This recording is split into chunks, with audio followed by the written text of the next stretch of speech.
justement, Europe Matin. Patrick. à propos de crème, Oui.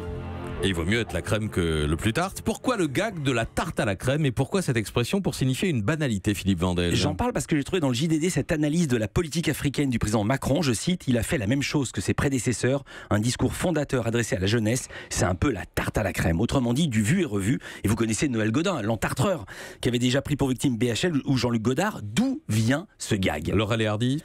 Avant. La première trace apparaît en 1913 dans un film de Bobine.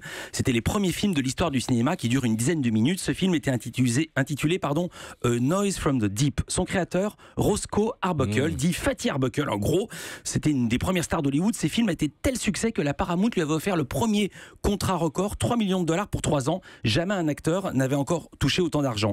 Fatty Arbuckle est une star du burlesque et ses films étaient connus pour leurs poursuites et leurs gags visuels, dont celui de la tarte à la crème. Comment ça lui est venu? Par hasard, c'est une scène dans une cuisine. Fatty Arbuckle et sa partenaire à l'écran, qui était Mabel Normand, récupèrent une tarte à la crème qu'un charpentier avait prévue pour son dessert et qu'il avait laissé tomber.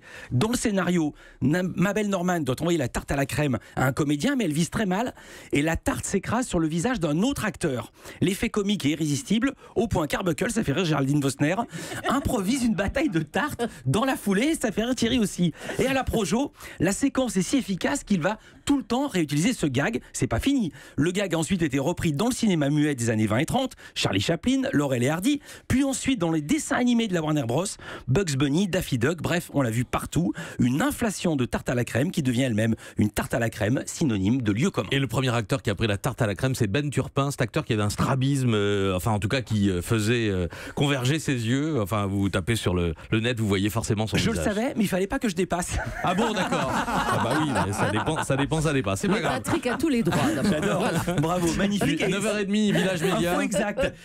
Deux invités. D'abord, Clément Le Goff, président de la Société des journalistes de France 2. Il y a une actu aujourd'hui, le vote d'une motion de défense contre Delphine Ernotte, présidente de France Télé. Puis Catherine Schoeffer ensuite, qui dirige Sister, la dernière née du groupe M6, qui fête ses 5 ans. À tout à l'heure, Philippe Vandel.